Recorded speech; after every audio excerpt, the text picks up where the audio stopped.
স্টেজে অনেক আলেম বসে আছে, আলিফ লাম 4 প্রকার, তার ভেতরে এইটা নির্দিষ্ট করার জন্য এই আলিফ লাম কিতাবের আগে আল্লাহ দিয়েছেন।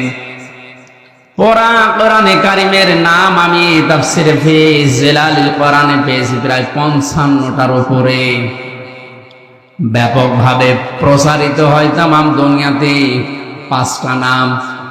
1 নম্বরে কোরআনে কারিম, 2 নম্বরে কোরআনের নাম হচ্ছে আল ফুরকান, 3 নম্বরে কোরআনের নাম আজ-জিকির, 4 নম্বরে কোরআনের নাম আশ-শিফা, 5 নম্বরে কোরআনের নাম হচ্ছে আল কিতাব।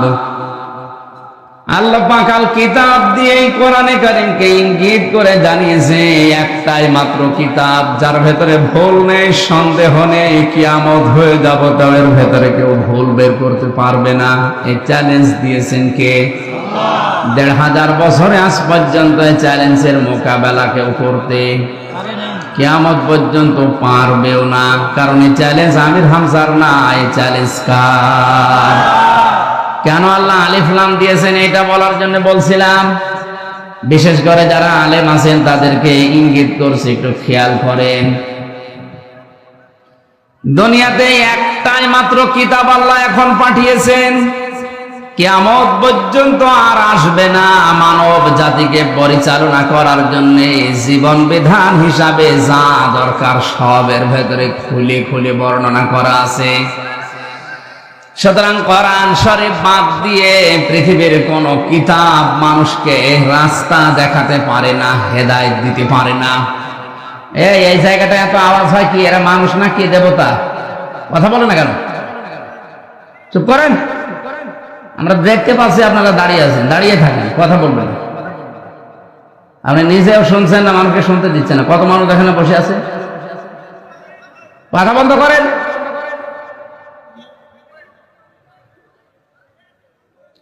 এই এলাকায় স্বেচ্ছাসেবক একজন বেশি করে দেন তো। মানুষের বিবেক না থাকলে কি করা যাবে?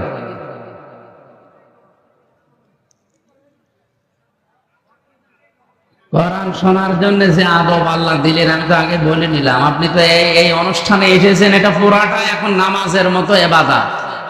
নামাজে কথা বলা যায় না, এদিক ওদিকে তাকানো যায় না, গল্প করা যায় না, যায়। এটা যদি নামাজ মনে করে আপনি বসে থাকে, এটা কথা বলেন কেন? 1-1.5 ঘন্টা মনে করবেন আমি নামাজে দাঁড়িয়ে আছি।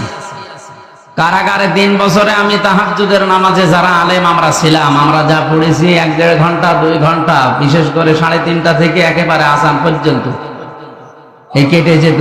বাইরে তো 10 মিনিট নামাজে দাঁড়িয়ে থাকতে পারি না, অথচ 2.5 পারা 1.5 পারা করে 2 পারা করে পড়া লাগতো। মনে করবেন আমি নামাজে আছি, নিস্তব্ধ হয়ে যান, কথা বলেন কেন?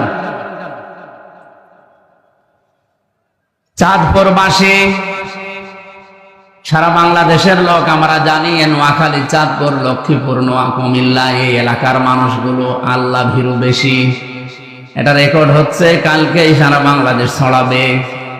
আপনাদের আচরণ যদি এই দেখে কি বদনাম হবে না? নিজেদের বদনাম নিজেরা করবেন। কথা বন্ধ করো ভাই। কিতাবের আগে আলিফ লাম দিয়ে আল্লাহ এই ঘোষণায় দিয়েছেন দুনিয়ায় একটাই কিতাব এখন আছে, কিয়ামত পর্যন্ত এটা থাকবে, যেটা মানুষকে হেদায়েত দিতে পারে। আয়াতের ব্যাখ্যায় আমি হাদিস পেয়েছি, নবীজি বলেন মানিত্তাবাআল হুদা বিগাইরিল কোরআন আদাল্লাহুল্লাহ। তিরমিজি শরীফের হাদিস। এক একটা কথার ওজনে দুনিয়ার চাইতেও বেশি। আল্লাহর নবী বলেন কোরআন বাদ দিয়ে পৃথিবীর কোন মানুষ যদি ভালো হওয়ার নিয়তে হেদায়েত পাওয়ার জন্য দুনিয়ার কোন জায়গায় যায় যেখানে কোরআন নেই, এরকম কোন জায়গায় ওর মন ছিল ভালো হওয়ার, কিন্তু আল্লাহ দায়িত্ব নিয়ে ওকে গোমরা বানিয়ে দেবে। আপনি টের পাচ্ছেন কি বললাম? আলেমরা হয়তো টের পেয়েছে। শব্দের দিকে খেয়াল করেন, আদাল্লাহুল্লাহ শব্দটা যদি দল্লা ইয়াদিল্লু নবীজি দিতেন তাও তো অর্থ হয়ে যেত। তাহলে বাংলা অর্থ দ্বারা তো আপনি নিজেই নিজেকে পথ ভ্রান্ত করে ফেলেছেন। কিন্তু আদাল্লাহ শব্দটা বাবে ইফআল থেকে আসার কারণে আদাল্লা ইয়াদিল্লু বাংলা অর্থ দাঁড়িয়েছে। আপনি হয়তো ভালো হওয়ার নিয়ত নিয়ে কোনো জায়গায় গিয়েছিলেন, কিন্তু কোরআনে কারিমের কর্মসূচি সেখানে ছিল না, কোরআনের নিয়ম নীতি পদ্ধতি ওই জায়গায় চলে না। এই জন্য আল্লাহ নিজে দায়িত্ব নিয়ে আপনাকে গোমরা বানিয়ে দেবে। চাঁদপুরবাসী কথার লোড কত, ওজন কত আপনি টের পাননি এখনো। আপনার নিয়ত ভালো, কিন্তু কোরআন সেখানে ছিল না, এই জন্য আল্লাহ দায়িত্ব নিয়ে আপনাকে আরো খারাপ বানিয়ে দেবে। চিন্তা করেন, হেদায়েত দেওয়ার মালিক হামজা? আসতে বলেন কে? একচ্ছত্র মালিকানা আল্লাহ। আল্লাহ নবী কেউ দেননি। বিশ্ব নবীকে যদি আল্লাহ হেদায়েতের মালিক বানিয়ে দিতেন, তাহলে তার আত্মীয় স্বজন চাচা ভাতিজা যারা আছে তাদেরকে তিনি দিয়ে দিতেন, আমাদের পর্যন্ত আসতো না। হযরতে আবু হুরায়রা একদিন লাফাচ্ছিলেন আনন্দ করে। সাহাবীরা বলে, কি এত বেশি আনন্দ করো, লাফাও, কারণ কি?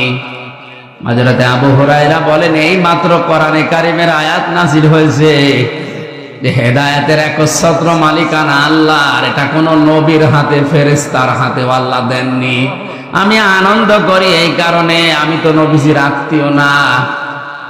যদি আত্মীয়, যদি নবীর হাতে আল্লাহ হেদায়েতের চাবিকাঠি দিয়ে দিত, আমি আবু হুরায়রা পর্যন্ত আসতো না। কারণ তার নিজের আত্মীয় স্বজন যারা আছে তাদেরকে দিয়ে তিনি জান্নাতে নিয়ে চলে যেতেন, আমি বাদ পড়ে যেতাম। যেহেতু আল্লাহর হাতে আছে, এই জন্য আমি আনন্দে আছি।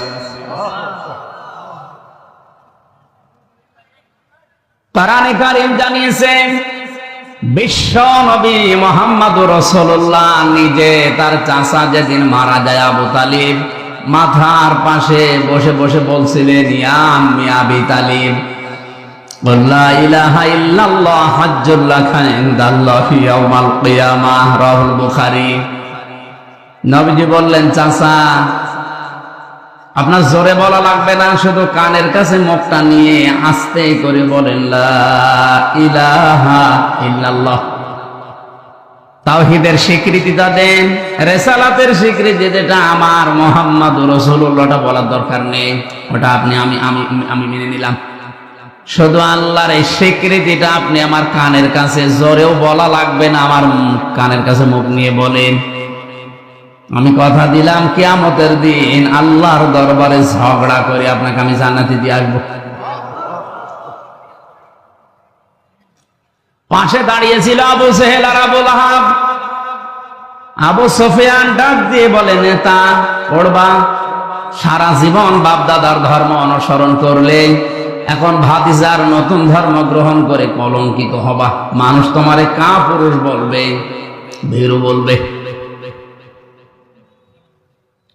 আবু তালিব ওই সময় ডাক দিয়ে বলেছে, ভাতিজা আমি তোমাকে ভালোবাসি, কিন্তু এটা আমি পড়তে পারলাম না, তুমি আমাকে মাফ করে দিও। বলেন তো মাফ করার মালিক কে? বিশ্বনবীর মন খারাপ হয়ে গেল।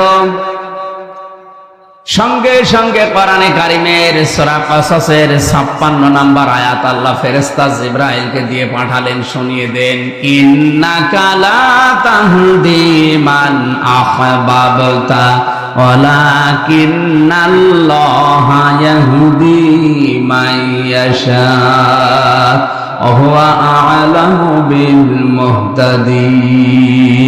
জোরে বলেন আল্লাহু আকবার। আল্লাহ পাক বলেন, হে নবী আপনি মন খারাপ করেন কেন? হেদায়েত তো আপনার হাতে আমি দেই নেই যে যাকে ইচ্ছা তাকে দিয়ে দেবেন, বরং এটা আমি আল্লাহ হাতে রেখেছি, আমি যাকে চাই তাকে দান করি। আমি আপনার চাইতে অধিক বেশি জানি যে হেদায়েত পাবে কে। এটা আপনার চাচা আমি জানি, কিন্তু লোকটার তো মন নেই হেদায়েত নেওয়ার।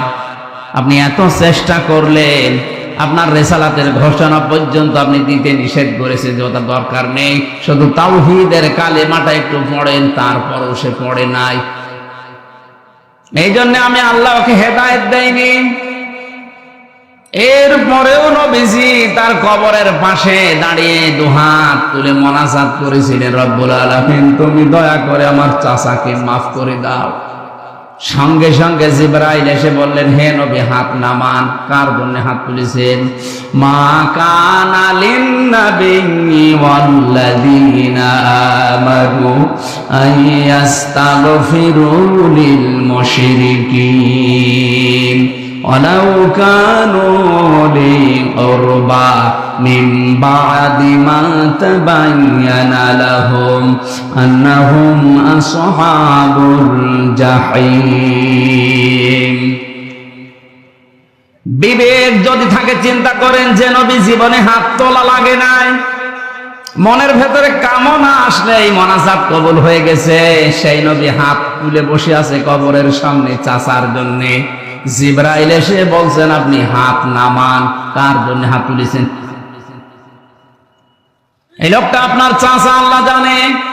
সারা জীবন আপনাকে ভালোবাসা দিয়েছে, কোলে কাকে পিঠে মাথায় দিয়ে চোমা দিয়ে দিয়ে বড় করেছে, আল্লাহ দেখেছে। কিন্তু হেদায়েত পাওয়ার জন্য লোকটার মন ছিল না, এই জন্য আমার আল্লাহ তাকে হেদায়েত দেয়নি। হে নবী, শুধু আপনি না, কোন ইমানদারের জন্য, কোন নবীর জন্য এটা বৈধ না, জায়েজ না, উচিত না, শোভনীয় না কোন মুশরিকের জন্য আল্লাহর কাছে ক্ষমা চাবে, যদিও ওইটা নিজের নিকটাত্মীয় হয়। চিন্তা করেন, নবীজিকে আল্লাহ এই ধমকটা দিলেন, নবীজির জন্য শোভনীয় না, উচিত না কোন মুশরিকের জন্য ক্ষমা চাওয়া। এত ঘৃণিত আল্লাহর কাছে যারা শিরিক করে, এই মুশরিকরা হজে যারা যায় তাদেরকে প্রথমে এই কথা বলা লাগে, লাব্বাইক আল্লাহুম্মা লাব্বাইক লা শারীকা লাকা লাব্বাইক। হে আল্লাহ, সেই বাংলাদেশের চাঁদপুর থেকে এসেছি, কাফনের কাপড় পরে এসেছি তোমার ঘর, আমি এখন তাওয়াফ করব, আমি হাজির হয়ে গেছি, আমার নামটা তোমার হাজিরা খাতায় লিখে নাও। প্রথমেই ঘোষণা আসে, বান্দা দাঁড়া। কাবার চত্বরে প্রবেশ করার আগেই বলা লাগে, লা শারীকা লাকা লাব্বাইক। তুই বল যে আল্লাহ আমি মুশরিক না, আমি আর যাই করি আমি শিরিক করি না। অথচ তামাম দুনিয়ায় আজ মানুষকে মুশরিক বানানোর পাই তারা চলছে। একজনের নামে একটা সূরা নাযিল হয়েছে কোরআনে কারিমে, তার নাম লোকমান। লোকটা নবীও না, রাসূলও না, একটা সাধারণ মানুষ। তাফসিরে পড়েছি, এত সাধারণ দুনিয়ায় তিনজন কালো মানুষের নাম আমি পেয়েছি। একজন হযরতে মাহজা, হযরতে ওমরের খাদেম ছিলেন, গোলাম ছিলেন। 2 নম্বরে হযরতে বেলাল। 3 নম্বরে এই লোকটা যার নাম বললাম লোকমান। জহব্বার, এই যে ঠোঁট ছিল একেবারে ঝোলা, ঝুলেছিল ঠোঁট, এত কালো। তাফসিরের ভাষায় এরকম কালো মানুষ দুনিয়ায় ওই 2 জন ছাড়া আর পাওয়া যায়নি। চেহারা ছিল একেবারে উল্টা পাল্টা, চুলগুলো ছিল উস্কো খুস্কো। চেহারার যে বর্ণনা দেখালাম, একবার দেখলে আর একবার দেখতে মন চাবে। আসতে বলেন। অথচ এই লোকটার জন্য 4 পৃষ্ঠার একটা সূরা আল্লাহ কোরআনে কারিমে নাযিল করে তাকে চিরন্তন করে দিয়েছেন। একটাই মাত্র কারণ, তিনি তার সন্তানকে আল্লাহর সাথে শিরিক সম্পর্কে কিছু কথা তাকে উপদেশ হিসাবে বলেছিলেন। وَإِذْ قَالَ لُقْمَانُ لِابْنِهِ وَهُوَ يَعِظُهُ يَا بُنَيَّ لَا تُشْرِكْ بِاللَّهِ إِنَّ الشِّرْكَ لَظُلْمٌ عَظِيمٌ। আল্লাহ পাক বলেন, হযরত লোকমান তার সন্তানকে যখন উপদেশ দিচ্ছিল, ওই কথাটা স্মরণ করো। তিনি সর্বপ্রথম বলেছিলেন, লা তুশরিক বিল্লাহ, হে আমার আদরের সন্তান, দুনিয়ায় আর যাই করো শিরিক করবা না। কি করবা না? কারণ পৃথিবীর সব অপরাধ আল্লাহ মাফ করে দিলেও দিতে পারে, কিন্তু শিরিকের গুনাহ আল্লাহ মাফ করে না। এই জন্য এটা যেহেতু ভিডিও হচ্ছে, রেকর্ড হচ্ছে, কালকে তামাম দুনিয়ায় ছড়াবে। আমার সামনে এখন মাত্র 50,000 মানুষ না, 750 কোটির উপরে মানুষ আমার সামনে বসে আছে। সবাইকে উদ্দেশ্য করে বলছি, আপনি আর যাই করেন শিরিক করবেন না। এত রাগ হয় আল্লাহর শিরিক করলে। বাড়িতে যদি এখন আমি যে দেখি আমার স্ত্রীর কাছে পাশের বাড়ির একজন সলিমদ্দি শুয়ে আছে, কিছু করে নাই, এমনি শুয়ে আছে, ভালো লাগবে? আবার স্বামী হিসাবে আমার যেমন রাগ হওয়ার কথা, আমাকে সেই বীর্য থেকে শুরু করে আমির হামজা পর্যন্ত যা বানিয়েছে সব একাকে, আর কারো কিছু আছে? আল্লাহ পাক বলেন, নেই থেকে এ পর্যন্ত নিয়ে আসলাম, আর আমার সাথে শরীক করো। আমি ঠিক ওই স্বামীর মতো রেগে যাই। স্বামী যেমন কাছে কিছু পেলে স্ত্রীকে টুকরা টুকরা করে ফেলবে, ওই সময় আমারও মন চায়। আমার নাম হালিম, সহনশীল, ধৈর্যশীল, এই জন্য তোরে কিছু বলি না। কোরআনে কারিমে সবচেয়ে ভয়ঙ্কর আয়াত হচ্ছে শিরকের বিরুদ্ধে। ইন্নাল্লাহা লা ইয়াগফিরু আন ইউশরাকা বিহি ওয়া ইয়াগফিরু মা দুনা যালিকা লিমান ইয়াশা। আল্লাহ পাক বলেন, অবশ্যই আমি আল্লাহ সব অপরাধ গুনাহ মাফ করে দিলেও দিতে পারি, কিন্তু শিরকের গুনাহ মাফ হবে না। এই জন্য আমাদের সাবধান থাকা দরকার। জীবনে আর যাই করি অন্তত শিরিক যেন জীবনে না থাকে, কারণ মুশরিকের জন্য নবী পর্যন্ত ক্ষমা চাওয়া নিষেধ। কথা বুঝতেছে? অথচ টাটকা মুশরিক বাংলাদেশে মরে যাচ্ছে, আল্লাহর আইনের সাথে শিরিক করে, তার শক্তির সাথে শিরিক করে। যারা ক্ষমতার উৎস জনগণ বলে, তারা আল্লাহর আয়াতের সাথে শিরিক করে। এ বিশ্বাস এলাকায় আছে? এক্ষুনি আপনি পরিবর্তন হবেন, নয়তো মুশরিক হয়ে মরবেন। ক্ষমতার উৎস একমাত্র আল্লাহ। আপনি বাস্তবে মিলাতে পারেন না, সেটা আলাদা, কিন্তু বিশ্বাস করা লাগবে ক্ষমতার উৎস জনগণ নয়। কে বলেন তো? আন্নাল কুওয়াতা লিল্লাহি জামিআ। যারা ক্ষমতার উৎস জনগণ বলে চালান, তারা এই সূরা বাকারার এই আয়াতের পুরোপুরি বিরুদ্ধে। তারা আয়াতের সাথে শিরিক করছেন, তারা মুশরিক। মারা গেলে আমির হামজা না, কাবার ইমাম সুদাইসি না, নবীজি এসে দোয়া করলো আপনার জন্য কবুল হবে না যদি মুশরিক হয়ে কেউ মারা যায়। হেদায়েত দেওয়ার একচ্ছত্র মালিকানা যেহেতু আল্লাহর, এই ক্ষমতা আল্লাহ কোরআনে কারিমকে দিয়েছেন।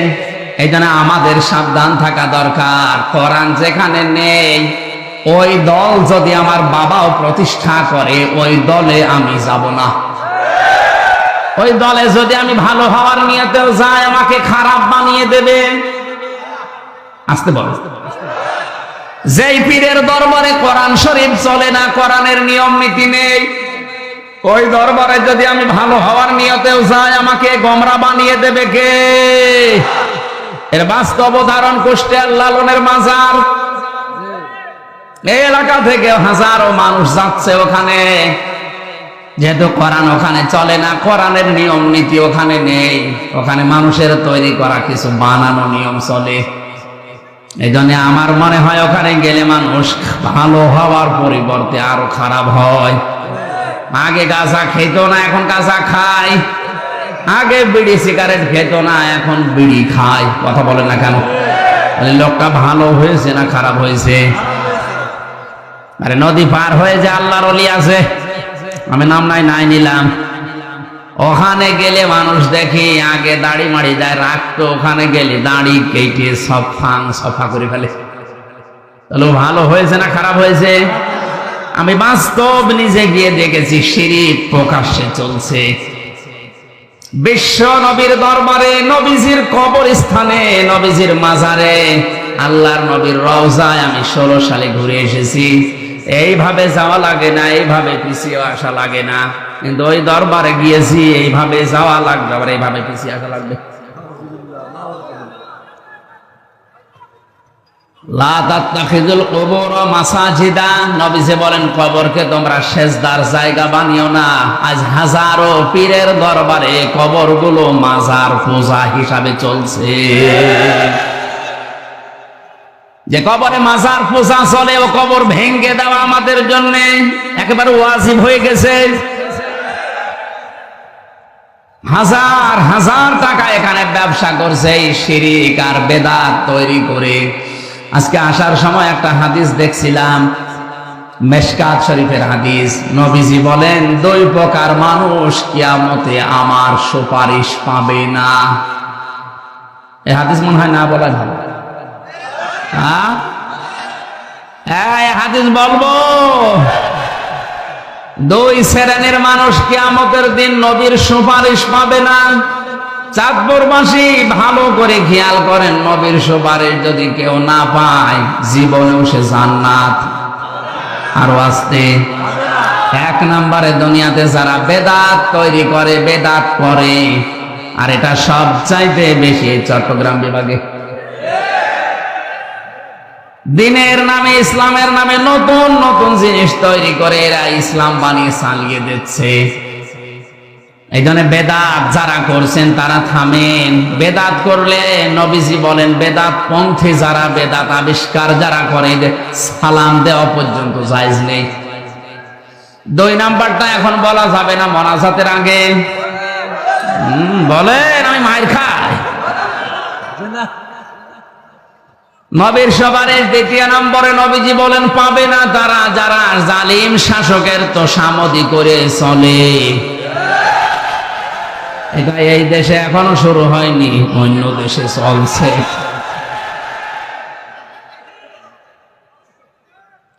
জালিমদের তোষামদি করে যারা চলবে এরা নবীর সুপারিশ। আজকে হাসিগঞ্জের জামে মসজিদে গিয়ে যদি দেখেন, ইমাম সাহেব দাড়ি গোপ কেটে একেবারে সফা করে ফেলেছে। আপনি নামাজ পড়তে যাবেন, কি বলবেন? হুজুর আপনি দাড়ি কাটলেন কেন? ইমাম সাহেব যদি বলে, বেটা তোর তো দাড়ি নেই। মুসল্লি বলবে, হুজুর দাড়ি কেটে মুসল্লি হওয়া যায়, ইমাম হওয়া যায় না। কথা বলে না কেন? আপনার বিবেকের কি একটু নাড়া দেয় না? মাত্র হাসিগঞ্জের মতো জায়গার একটা ইমাম দাড়ি কেটেছে, জন্য আপনি নামাজ পড়তে রাজি না, অথচ আপনার নিজেরও দাড়ি নেই। এর পেছনে নামাজ হবে না আপনি এই মনে করে পড়ছেন না, অথচ দাড়ি গোপ কেটে একটা লোক বিশ্ব ওলির দাবি করছে। মানুষ পঙ্গপালের মতো গরু ছাগল নিয়ে চড়ছে। আর এই কথা বলতে গেলে বলে ও পীর বিরোধী, ও কি পীর? টাটকা শয়তান। হাজীগঞ্জের মতো এতটুকু জায়গার মসজিদের ইমাম সাহেবের দাড়ি না থাকলে যদি নামাজ পড়তে কেউ রাজি না হন, বিশ্ব ওলি যে লোকটা প্রতিদিন সফা করে, ওরে আপনি বিশ্ব ওলি মনে করলেও গোনা হবে। এই জন্য হাজারো মানুষ ওখানে ভালো হওয়ার নিয়তে যায়, শিরিক আর কোরআন না থাকার কারণে হাজারো মানুষ আল্লাহ গোমরা বানিয়ে দিচ্ছে। এই সত্য কথাটা বললাম আপনাকে বাঁচার জন্যে। এরপরেও যদি কারো বিবেক না খোলে, আমার মনে হয় ওর বিবেকের উপরে কুকুরে প্রসাব করিস। অবশ্য ঠিক। তাহলে কোরআনে দুনিয়ায় একমাত্র কিতাব যেটা মানুষকে হেদায়েত দিতে পারে। আজকের এই ময়দান থেকে সিদ্ধান্ত নিয়ে বাড়ি যাওয়া লাগবে, কোরআন যেখানে নেই ওই দলে, ওই দরবারে, ওই আস্তানায় আমি যদি যাই আমাকে গোমরা বানাবে কে? এরপরেও যদি আপনি যান, এবার যান, আপনি কোথায় যাবেন যান। আমার মনে হয় ওয়াজ হয়ে গেছে না, মানে আবার কি ওয়াজ করো? এই কথাটুকু যদি বুঝে এখন প্র্যাকটিক্যাল লাইফে আপনি সেট করতে পারেন, এটাই তো ওয়াজ হয়ে গেছে। এই হাদিসটা যদি কেউ মেনে নিতে পারে মনে প্রাণে, যে কোরআন যেখানে নেই ওখানে গেলে আল্লাহ তাকে গোমরা বানিয়ে দেয়, এই বাংলাদেশে কোরআন ছাড়া অন্য কোন দল এদেশে চলবে না। আল্লাহ আমাদের বোঝার তৌফিক দিন, বলেন আমিন। দরুদ আর সালাম পাঠ করছি আমাদের নবী, মানবতার মহান শিক্ষক মুহাম্মদুর রাসূলুল্লাহ সাল্লাল্লাহু আলাইহি সাল্লামের প্রতি। কোরআনে কারীম থেকে মাত্র একটা আয়াত পড়েছি, সূরা বাকারা আয়াত নাম্বার 124। 286টা আয়াত আছে সূরাতে, 40টা রুকু আছে, মাত্র একটা আয়াতে কত কথা আছে আপনি একটু হিসাব করে করে দেখবেন। কোরআনে আল্লাহ কত কিছু দিয়েছে, আপনার মাথা এলোমেলো হয়ে যাবে। জবান ধরে কোরআনে কারিমের তাফসিরুল কোরআন মাহফিল তাফসির আকারে কথা শোনার জন্য পড়েন। আউযু বিল্লাহি মিনাশ শাইতানির রাজিম। বিসমিল্লাহির রহমানির রহিম।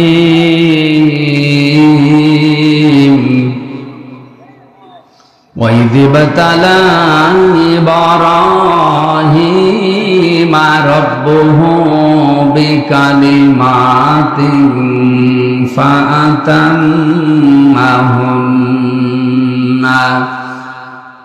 قَالَ إِنِّي جَاعِلُكَ لِلنَّاسِ إِمَامًا قَالَ وَمِن ذُرِّيَّتِهِ قَالَ لَا يَنَالُ عَهْدِي الظَّالِمِينَ।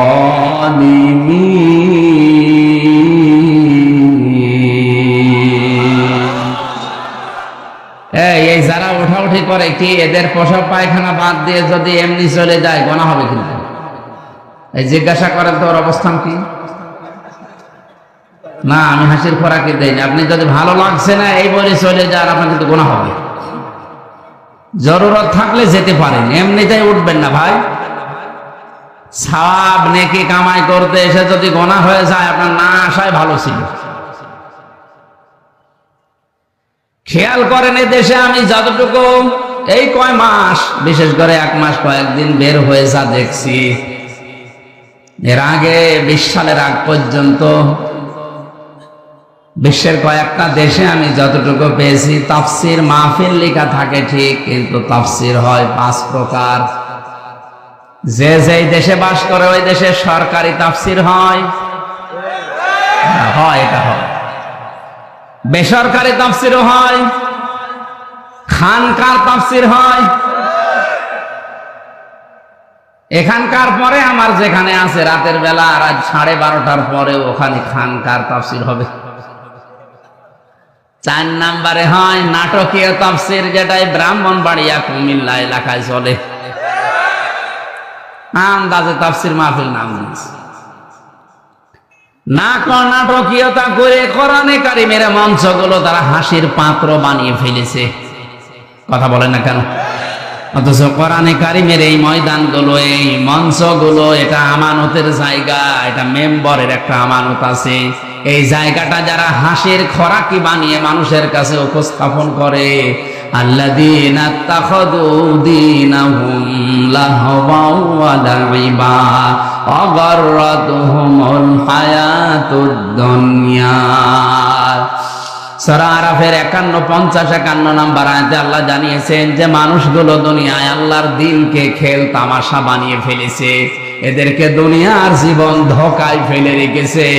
কিয়ামতের দিন আল্লাহ তাদেরকে ভুলে যাবে যেমন তারা দুনিয়ায় কোরআনকে ভুলেছিল।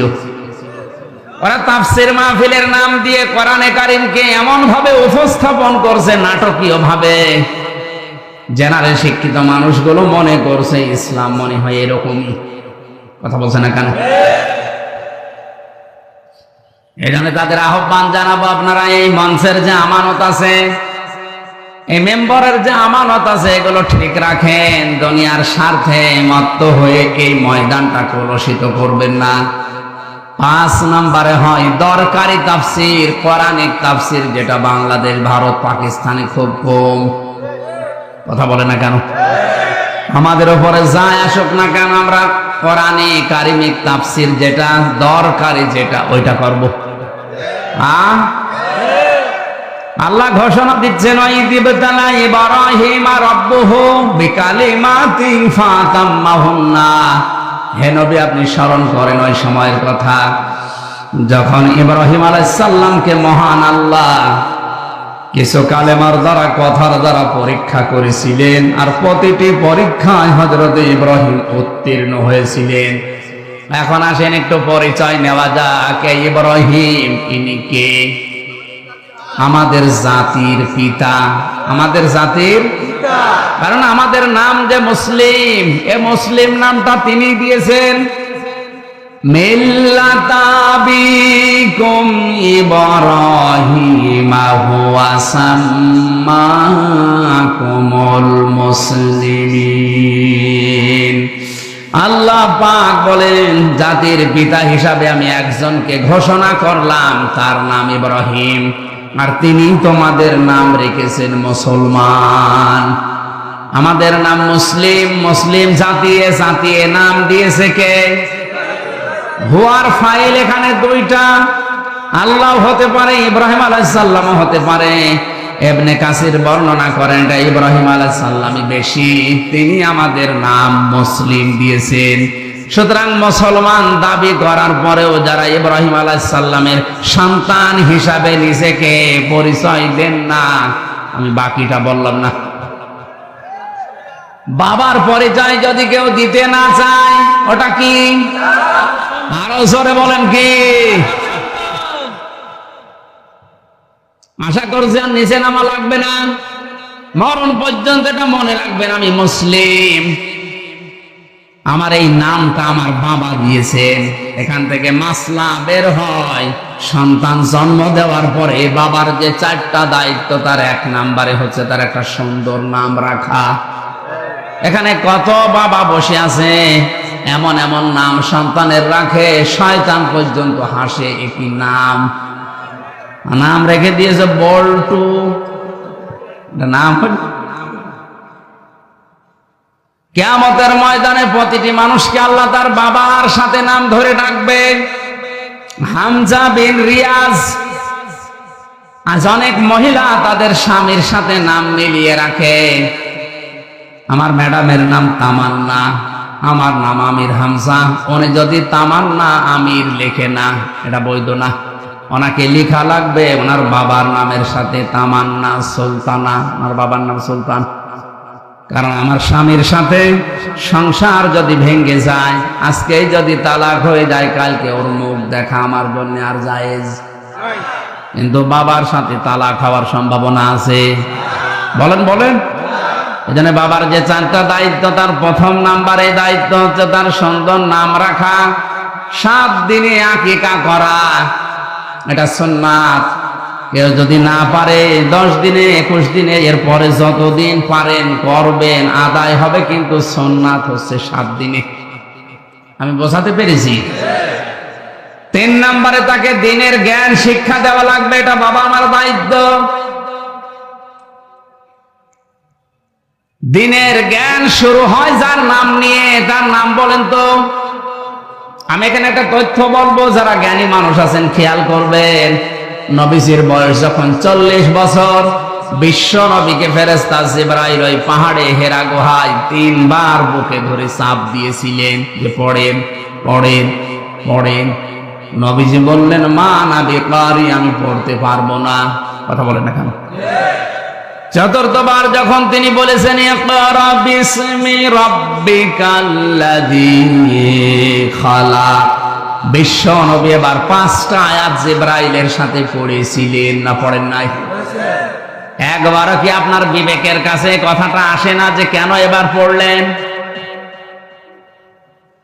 বিশ্ব নবী ওই সময় জিজ্ঞাসা করেছিলেন, ভাই জিবরাইল, তুমি এতক্ষণ কেন বললে না যে বিসমি রাব্বিকাল্লাযী খালাক, পড়া লাগবে আমার রবের নামে?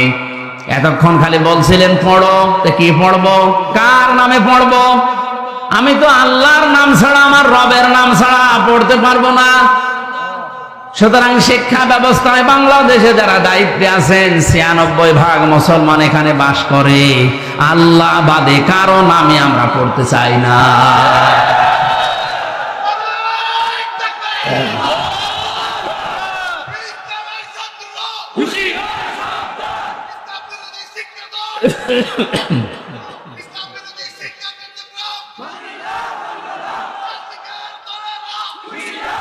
আমার ভাইরা,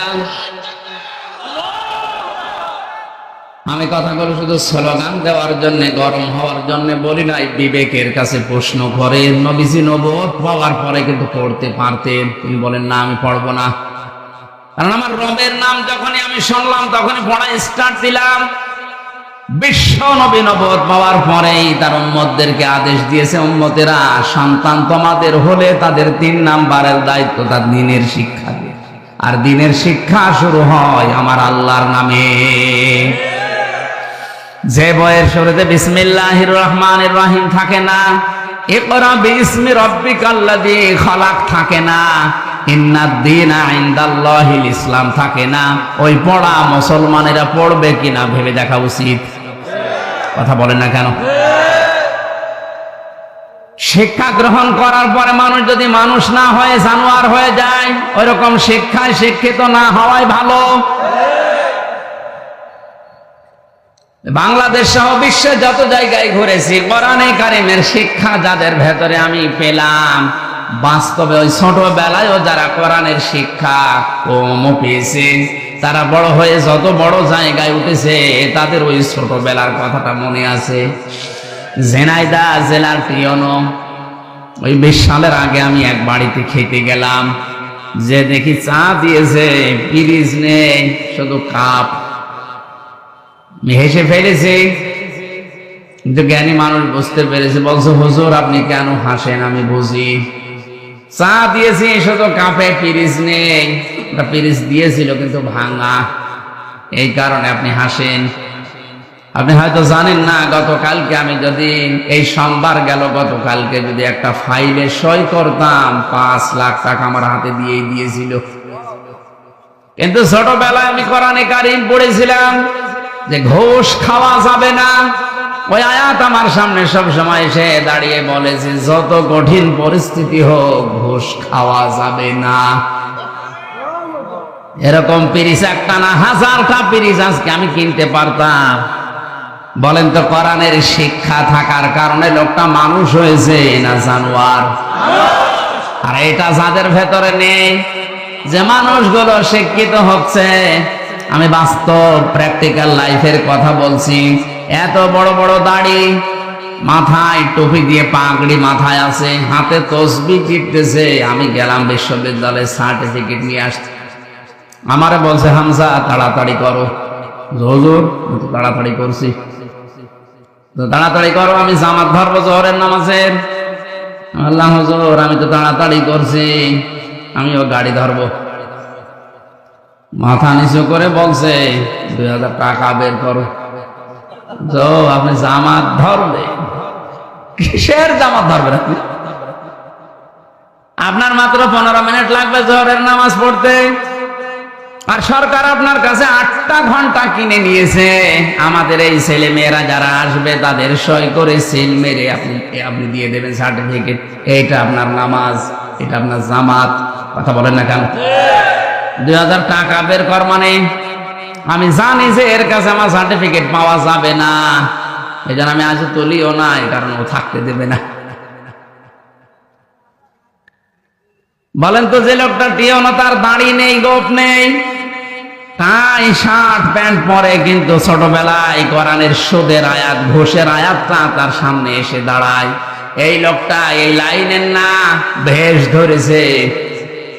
জেনারেল শিক্ষিত মানুষ ভেষ ধরে আজকে দাড়ি রেখে জব্বা গায়ে দিয়ে পাগড়ি মাথায় দিয়ে তসবিহ টিপতেছে, বলছে 2000 টাকা বের করো।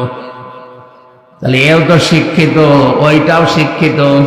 কোরআনে কারিমের শিক্ষা থাকার কারণে ওটা মানুষ হয়ে গেছে, আর কোরআন না থাকার কারণে এটা সরত সিরতে ঠিক আছে জানোয়ার হয়ে গেছে। এই চোখে দেখেছি উস্তাদ ওযু করছে, ছাত্র পানি ঢেলে দিচ্ছে পায়ে। আমি এই চোখে এইটাও দেখেছি, উস্তাদ ক্লাস নিচ্ছে, ছাত্র স্যান্ডেল দিয়ে পিটাচ্ছে। বিশ্ববিদ্যালয়ে অনেক জায়গায় অনেকেই সকালবেলা কুলি করে মদ দিয়ে।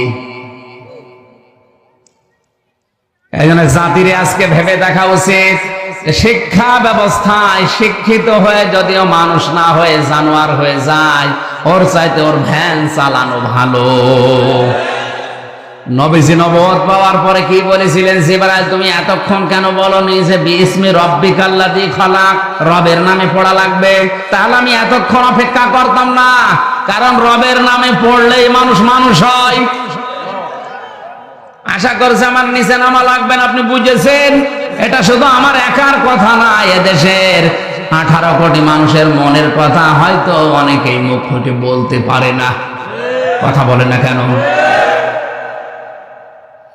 হযরত ইব্রাহিম আলাইহিস সালাম, তাকে মহান আল্লাহ 50টা পরীক্ষা দুনিয়ায় করেছিলেন। 50টা পরীক্ষার ভেতরে আমি তার জীবনী থেকে, তাফসীর থেকে তুলেছি, ঈমান সম্পর্কে মহান আল্লাহ তাকে পরীক্ষা করেছিলেন 10টা। কয়টা? 10টা। দুনিয়ায় আমাদের অনেকের ঈমান এখন আছে না নেই? পৃথিবীর প্রতিটি জিনিস ভেঙে যাওয়ার সিস্টেম আছে, ভালো করে খেয়াল করে। মানুষ ওযু করলে ওযু ভেঙে যায় 7টা কারণে। কয় কারণে? আরো জোরে বলেন। মানুষ নামাজ পড়তে দাঁড়িয়েছে, নামাজও ভেঙে যায় 19টা কারণে। কয় কারণে? মানুষ রোজা রাখে, রোজাও ভেঙে যায় 2 কারণে। কয় কারণে? বলেন বলেন। হজ করতে যায়, হজও নষ্ট হয়ে যায়, ভেঙে যায় 5টা কারণে। মানুষের যে ঈমান আছে, এই ঈমান নষ্ট হয়ে যায় 10টা কারণে। কয় কারণে? হযরত ইব্রাহিম আলাইহিস সালামকে আল্লাহ ঈমানের পরীক্ষা এই কারণে নিয়েছিলেন। কয়টা? আরো জোরে। জোর হলো না। 2 নম্বরে আমলের পরীক্ষা নিয়েছিলেন তাকে 30টা। কয়টা? আমলের পরীক্ষাগুলো আমি শুধু থিওরি বলে দিচ্ছি, বাড়িতে যে দরকার আমি যদি বিস্তারিত বলতে না পারি মেলাবেন। সূরা তাওবার ভেতরে 112 নম্বর আয়াতে আছে 10টা। সূরা মুমিনে আছে, মুমিনুন 18 পারা 1 থেকে 10 নম্বরে, এখানে 10টা। সূরা আহজাবের 35 নম্বর আয়াতে আছে 10টা। এই 30টা তার জীবনে যতদিন তিনি বেঁচে ছিলেন, আমল যত করেছিলেন, এই 30টা পরীক্ষা তার জীবনে আমলে ছিল। 3 নম্বরে তার ফিতরাত বা স্বভাব সম্পর্কে পরীক্ষা করেছিলেন আল্লাহ 10টা। এই তথ্যগুলো মারেফুল কোরআন এবং তাফসিরে হাক্কানি থেকে আমি নিয়েছি। এবার আমরা একটা করে তাফসিরে প্রবেশ করছি। কারণ কি? আল্লাহ পাক ইব্রাহিম আলাইহিস সালামকে ঈমানের পরীক্ষা নেওয়ার যে ধারাবাহিকতায় প্রথমেই তার পরীক্ষা নিয়েছিলেন তারকা দিয়ে। কি দিয়ে?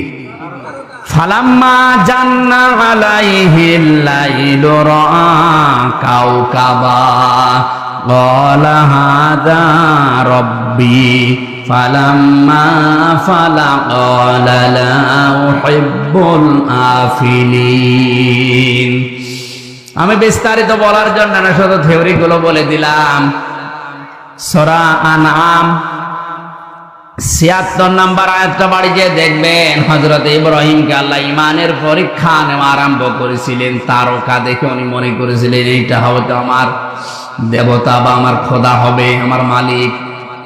কিন্তু দিন শেষে যখন ওটা ডুবে যায়, রাতের বেলা যখন ওটা ডুবে যায়, তিনি বললেন যেটা ডুবে যায় ওইটা আমার মালিক হতে পারে না, আমি তার কাছে তাকে ভালোবাসি না। এরপরে চন্দ্র দেখেছিলেন, সূর্য দেখেছিলেন। 3টা পরীক্ষার পরে হযরত ইব্রাহিম নবী বলেছিলেন ফালাম্মা ফালাত ক্বালা ইয়া কওমি ইন্নী বারিউম মিম্মা তুশরিকুন। হে আমার জাতির লোকেরা, তোমরা আজ তারকা পূজা করো, তোমরা চন্দ্র পূজা করো, সূর্য পূজা করো, কেউ দরগা পূজা, কেউ দুর্গা পূজা, কেউ বিভিন্ন গাছ পূজা, মাটি পূজা, আগুন পূজায় ব্যস্ত আছে।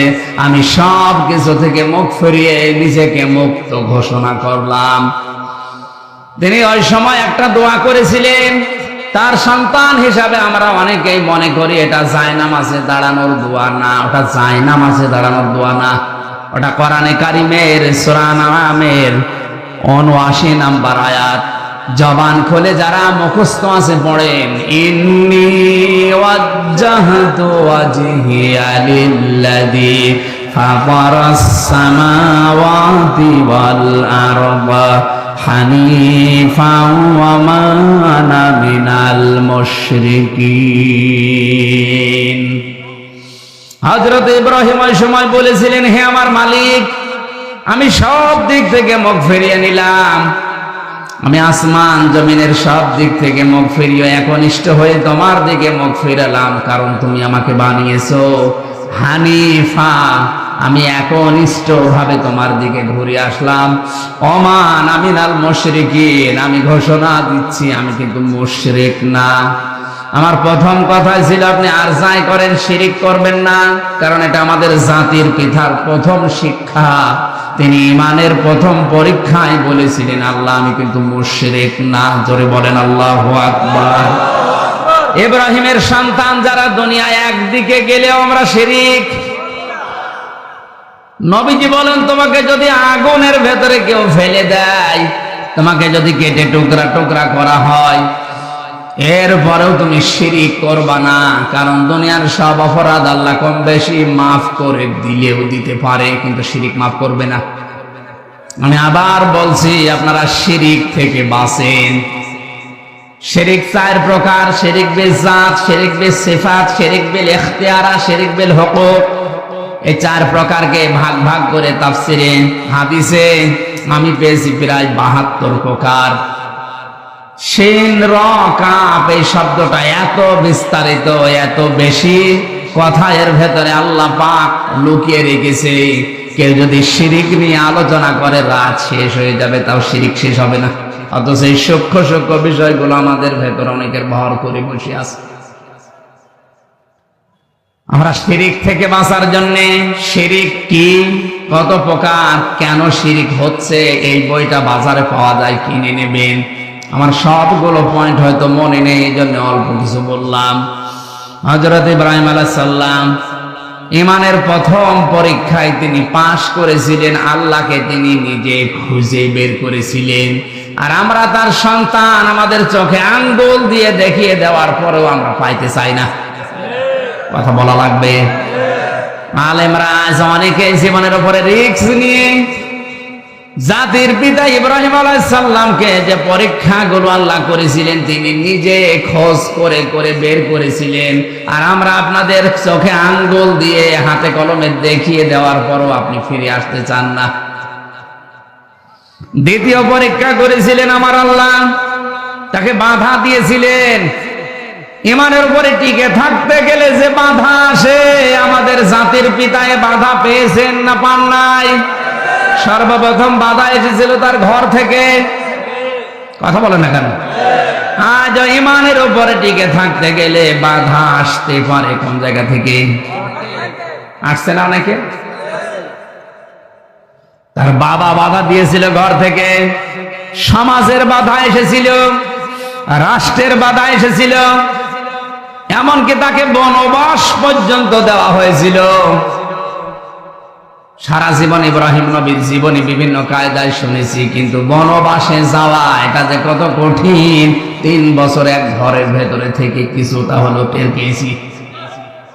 আমাদের জীবন মুক্ত জীবন, একটা মানুষকে 24 ঘন্টা যদি একটা ঘরের ভেতরে তালাবদ্ধ রেখে দেওয়া যায়, আমি যতটুকু বুঝলাম ও মানুষটা এমনি পাগল হয়ে যাওয়ার কথা। ইব্রাহিম আলাইহিস সালামকে বনবাসে পর্যন্ত ইমানের পরীক্ষা দিতে যেতে হয়েছিল। কথা বলেন ঠিক কিনা? এরপরে তার হিজরত করা লেগেছে। সন্তান কলিজার টুকরা 80 বছর বয়সে যেটা হয়েছে তাকে জবাই পর্যন্ত করা লেগেছিল। কথা বলেন না কেন? যদিও জবাই হয়নি, কিন্তু পরীক্ষা তো দিতে হয়েছিল। এরপরে আমার আল্লাহ তাকে দিয়ে কাবা নির্মাণ করিয়ে পরীক্ষা ওই সময় নিয়েছে। এরপরে সবচেয়ে বড় পরীক্ষা তার জীবনে, যেটা আগুনের ভেতরে ফেলে দেওয়া। এটা সারা জীবন শুধু শুনেছেন, একটা মানুষকে জীবিত অবস্থায় আগুনে ফেলে দেওয়ার সময় যে দৃশ্য তৈরি হয়, এটা যে কত বড় কঠিন পরীক্ষা, সম্মুখীন না হলে বুঝবেন না। আমাদের জাতির পিতা ইব্রাহিম আলাইহিস সালামের আগুনের পরীক্ষা দিয়ে তিনি কি লস হয়েছে? কথা বলেন। ফেরেশতা এসেছিল, জিবরাইল, মিকাইল, ইসরাফিল, কত ফেরেশতা এসে বলেছে সাহায্য লাগবে, বলেন। বিশাল অগ্নিকুণ্ড আমরা সব উল্টাপাল্টা করে দেব। ইব্রাহিম আলাইহিস সালাম ওই সময় তিনি বলেছিলেন, আমি এমন কোন অন্ধ আল্লাহর ইবাদত করি না যিনি তার বান্দাকে আগুনে পড়ে থাকতে দেখার পরেও কিছু মনে করে না। উনি যদি চায়, ওনার যদি ভালো লাগে যে আমি আগুনে পড়লে উনি খুশি হন, ওই রকম মালিককে খুশি করার জন্য আমি ইব্রাহিম 100 বার আগুনে পড়তে রাজি আছি।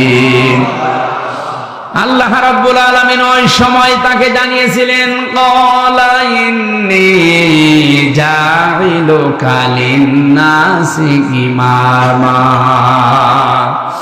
হে ইব্রাহিম, তোমার এই কঠিন পরিস্থিতিতে কথা বলাটা আমি আল্লাহ এত বেশি পছন্দ করেছি, যত মানুষ দুনিয়ায় আসবে এখন যারা আছে সবার জন্য আমি তোমাকে নেতা বানিয়ে দিলাম।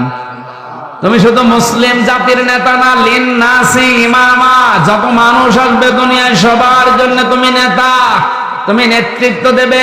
খেয়াল করবেন এবার, হযরত ইব্রাহিম ওই সময় সঙ্গে সঙ্গে প্রশ্ন করেছেন, ক্বালা ওয়া মিন যুররিয়াতি।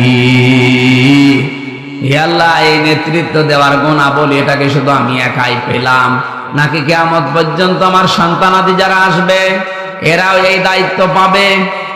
আল্লাহ পাক সাফ জানিয়েছেন, ক্বালা লা ইয়ানালু আহদিজ যালিমিন। ইব্রাহিম, পাবে, তোমার সন্তানদের ভেতরে তারা নেতৃত্ব দিতে পারবে, নেতা হতে পারবে, কিন্তু জালেম যারা তাদের জন্য আমার কোনো ওয়াদা নেই। এনালু এটা মজারে বর্তমান ভবিষ্যৎ, প্রেজেন্ট ফিউচার। জালেমদের জন্য নেতৃত্ব দেওয়া জায়েজ নেই, নেতা হওয়া জায়েজ নেই। অথচ তামাম দুনিয়ায় যারা জালেম এরাই নেতৃত্ব দিচ্ছে আর আমাদেরকে ফতোয়া দিচ্ছে। নবীজি বলেন, ইত্তাকি দাওয়াতাল মাজলুম ফাইন্নাহা লাইসা বাইনাহু ওয়া বাইনাল্লাহি হিজাব।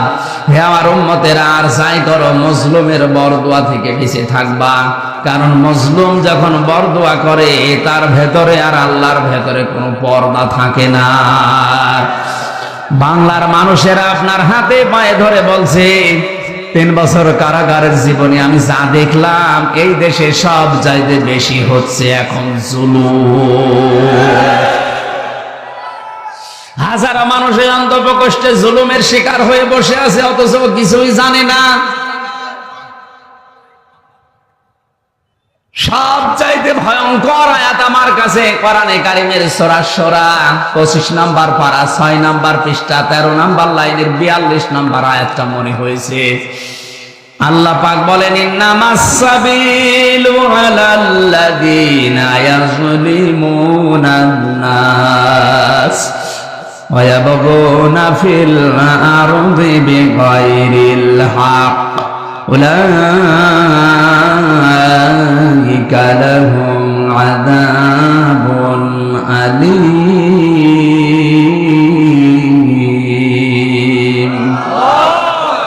আমি যত তাফসীর বাংলাদেশে পেয়েছি সব তাফসীরের সাথে আয়াতটা মিলিয়েছি, প্রায় 42টার উপরে। ভালো করে শুনেন, আল্লাহ পাক বলেন, আমি আল্লাহ মামলা দেব, অভিযোগ দায়ের করব, কেস করব তাদের বিরুদ্ধে যারা মানুষ হয়ে মানুষের উপরে জুলুম করে। বাংলার মুসলমানের এখানে ইয়াজলিমুনান নাস ইয়াজলিমুনাল মুসলিমুনা নেই, যে মুসলমানদের উপরে যারা জুলুম করছে। ইয়াজলিমুনান নাস দিয়ে আল্লাহ জানিয়েছেন, মানুষ হয়ে মানুষের উপরে যারা জুলুম করে, তাদের অধিকারগুলো নষ্ট করে। আজ মানুষের তৈরি করা আইনের কারণে বিনা, মনে করেন হঠাৎ করে একটা মানুষ আপনার দ্বারা মার্ডার হয়ে গেল, 30 বছর অন্ধপ্রকোষ্ঠে এক ঘরের ভেতরে আপনাকে কাটানো লাগবে। এটা যে কত বড় মানবতা বিরোধী অপরাধ, কত বড় জুলুম একটা মানুষের উপরে। মানবাধিকার সংস্থাগুলো কি ছাতা করে বেড়ায় আমি বুঝি না।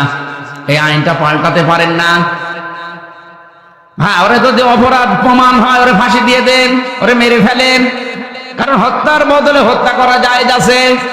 কোন কারণে একটা মানুষকে 30 বছর এক ঘরের ভেতরে 24 ঘন্টা তালাবদ্ধ করে রাখবেন? ওকে আর মানুষ থাকবে তো, এমনি পাগল হয়ে যাবে। এই কথা বলা দেখেন।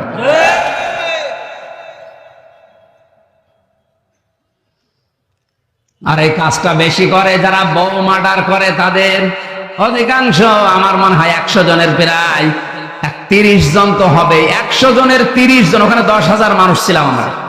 100 জনের 30 জন এই মামলার আসামি বউ মার্ডার। শুধু বোমাটা। এই জন্য ওখানে টুকে টুকে রেখেছিলাম। বাইরে এসে এই 1 মাসের ভেতরে আমি 2টা বইও করেছি যে দাম্পত্য জীবনে কলহ এবং তার সমাধান কি দেওয়া যায়। কারণ অধিকাংশ মানুষ এই হঠাৎ করে যে কোনো কারণে রাগের মাথায় বউ মেরে ফেলে, 30 বছর এক ঘরের ভেতরে কাটানো লাগে। আর একটা মানুষ জেলে গেলে শুধু সে নিজে জেল খাটে, তার পরিবার ধ্বংস হয়ে যায়। কথা বলেন না কেন? সুতরাং কোনো কারণে যেন এরকম কোনো অকারেন্স করে ফেলবেন না। এই জন্য বইটা আপনি নিয়ে যাবেন, স্ত্রীকে পড়াবেন, নিজের জন্য আর একটা নেবেন। 2টা লিখেছি, একটা পুরুষের একটা মহিলাদের। বই শেষ হয়ে গেছে, 100টা আছে, এখানে আছে। মঞ্চে থাকলে যাদের লাগে শিক্ষিত মানুষরা নিয়ে যাবে। এটা দরকার, খুবই দরকার। আসলে বাস্তবে তো দেখে আসলাম কি কান্নাকাটি করে একটা মানুষ। হয়তো যে কোনো কায়দায় বউটা মেরে ফেলেছে, এখন 30 বছর এক ঘরের ভেতরে তারা থাকা লাগবে। বলেন একটা মানুষের উপরে কত বড় জুলুম এটা। আপনি থেকে দেখেন তো 10 দিন একটা ঘরের ভেতর তালাবদ্ধ, এমনি পাগল হয়ে যাবে। আর 30 বছর, একে কল্পনা করা যায়? এই আইনগুলো সরকারকে বলবো আপনি পাল্টান। সে ব্রিটিশ আমলের এই আইন দিয়ে চলছে, এগুলো পাল্টালে অনেক কিছু সংশোধন করা দরকার। জেল কোর্টে অনেক নিয়ম নীতি সেই ব্রিটিশের চলছে। আমার ভাইরা, এই আয়াত দিয়ে আল্লাহ প্রমাণ করেছেন আমি আল্লাহ নিজে মামলা দেব তাদের বিরুদ্ধে যারা মানুষের উপরে জুলুম করে। আপনি হিসাব করেন আল্লাহর মামলার আসামি কিনা। এই আয়াত পড়ার পরে আমার যেটা মনে হয়, বাংলাদেশে এখন হাজারো মানুষ আল্লাহর মামলার আসামি। আমি সহ অনেকে যারা নিরপরাধ ভাবে জীবন থেকে 3টা বছর, 10টা বছর, 15 বছর নষ্ট করে দিল। আপনি তো আল্লাহর মামলার আসামি। আমি নাই আপনার মামলার আসামি। আমার মামলার আয়ু একজন মাদারীপুরের, একজন বাগেরহাটের। এরা নাই আমার মামলার আয়ু, এরা মামলার বাদী। আর আপনি আমার উপরে জুলুম করে আপনি আল্লাহর মামলার। আপনি টের পাচ্ছেন কি বলছি আমি? হাজার হাজার লক্ষ লক্ষ মানুষ এই দেশে এখন বিভিন্ন কায়দায় আল্লাহর মামলার আসামি হয়ে অলরেডি বসে আছে। আল্লাহ আমাদের হেফাজত করেন, বলেন আমিন। এই জন্য জালেমদের জন্য নেতা হওয়া, নেতৃত্ব দেওয়া, রাজনীতি করা জায়েজ। আরো জোরে বলেন জায়েজ। এই আয়াত আমি বানালাম। ইব্রাহিম নবীর ফিতরাত সম্পর্কে আল্লাহ 10টা পরীক্ষা নিয়েছিলেন। আমি পেয়েছি তার মাথার ভেতরে 5টা। নবী ইব্রাহিম আলাইহিস সালাম মাথায়, নাকের ভেতরে তিনি পানি দিতেন। বিজ্ঞান এই শব্দ নিয়ে গবেষণা করে জানিয়েছে দিনে রাতে 5 থেকে 6 বার যদি কেউ নাকে পানি দেয়, সারাদিন সারা রাতে যে জার্মগুলো নাক দিয়ে প্রবেশ করে, মহান আল্লাহ নাকি পানি দেওয়ার কারণে বের করে দেয়। এরপরে কুলি করতেন তিনি, মুখের ভেতরে যে জার্মগুলো তৈরি হয় সারাদিন সারা রাতে, কুলি করলে এটা দূর করে দেয়। ইব্রাহিম আলাইহিস সালামের ফিতরাত ছিল, স্বভাব ছিল এটা। 3 নম্বরে তিনি মেসাক করতেন। 4 নম্বরে তার গোপ দাড়ি তিনি কাটতেন। দাড়ি কাটা জায়েজ আছে, কিন্তু 1 মুষ্টির পরে। এই যে শব্দটা কালকে বানাবো, যে প্রথমে বললাম দাড়ি কাটা জায়েজ আছে, এই পরে যে বলেছি ওইটা কেটে দেবে, কেটে ছড়াবে যে আমির হামজা বলেছে দাড়ি গোপ কাটা জায়েজ আছে। আমি কি ওইটা শেষ করেছি? 1 মুষ্টির পরে কাটেন, অসুবিধা নেই। যারা বিভিন্ন জায়গায় আমার নামে আমার এই খণ্ডিত বক্তব্যগুলো নিয়ে ভিডিও বানাচ্ছে, বিশেষ করে আমার এই তাহেরি ভাই, এই নোরে বাংলা নামে একজন আছে চট্টগ্রামের, আরো বিভিন্ন হুজুররা এই কাজগুলো করছেন কোন কারণে? 1.5 ঘন্টা 2 ঘন্টা বলে কথা বলি, পুরাটা তো দেন না, 1.5 মিনিট দেয়। এই যে যদি, কিন্তু, অথবা এইগুলো বাদ, প্রথম শব্দটা দিয়ে ওরা কালকে দেখেন ভিডিও বানাবে বলে। এখানে যারা ইউটিউবার আছেন, এই যে কার্ড দেওয়া আছে, এগুলো ছাড়া উল্টা পাল্টা করেন না ভাই। আপনার কারণে আমার জীবন থেকে 3টা বছর যাবে। আবার যদি উল্টা পাল্টা করে আমারে আটকে রেখে আপনার লাভ আছে?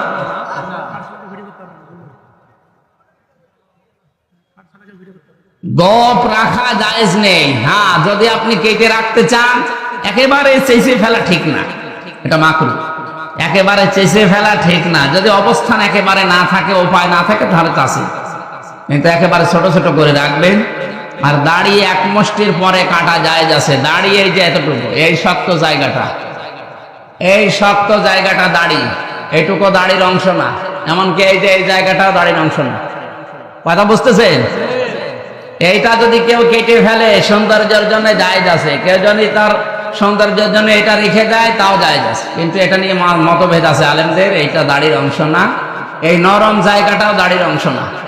দাড়ি হচ্ছে এই শক্ত জায়গাটুকু। আমি আবার বলছি, এই দেখেন এই শক্ত জায়গাটুকু দাড়ি, কিন্তু রাখতে হবে এক মুষ্টি পরিমাণে। এরপরে যদি কেউ কেটে ফেলেন সেটে ফেলেন, অসুবিধা নেই। এর আগে ছাটলে কাটলে আপনার গুনাহ হবে। এরপরে তিনি তেল ব্যবহার করতেন মাথায়, শরীরে। আজ অনেকে তেল ব্যবহার না করে যুবক সাজতে চায়। আমি অনেকগুলো কথা এখানে ছিল, বলতে পারলাম না, এই বয়স্ক এবং বাচ্চারা আছে এই জন্য। 5টা করেছিলেন তার শরীরের, এই নাভি থেকে শুরু করে খতনা করেছিলেন, নাভির নিচের লোম পরিষ্কার করেছিলেন, ঢেলা কলপ ব্যবহার করতেন, নখ কাটতেন এবং বগল পরিষ্কার করতেন। হযরত ইব্রাহিম আলাইহিস সালাম আমরা যার সন্তান হিসাবে দাবি করি, তিনি এই পরীক্ষাগুলো জীবনে দিয়ে আল্লাহর কাছে এত দামি হয়েছিলেন। তার নামই হচ্ছে খলিল। নাম কি? খলিল বলা হয় এমন বন্ধুকে, যে বন্ধু আল্লাহর জন্য সব কিছু করতে পারে। জীবনে 50টা পরীক্ষা দিয়ে তিনি হয়েছিলেন খলিলুল্লাহ। কি হয়েছিলেন? আর হাবিব বলা হয় ওই বন্ধুকে, যে বন্ধুর জন্য আল্লাহর সবকিছু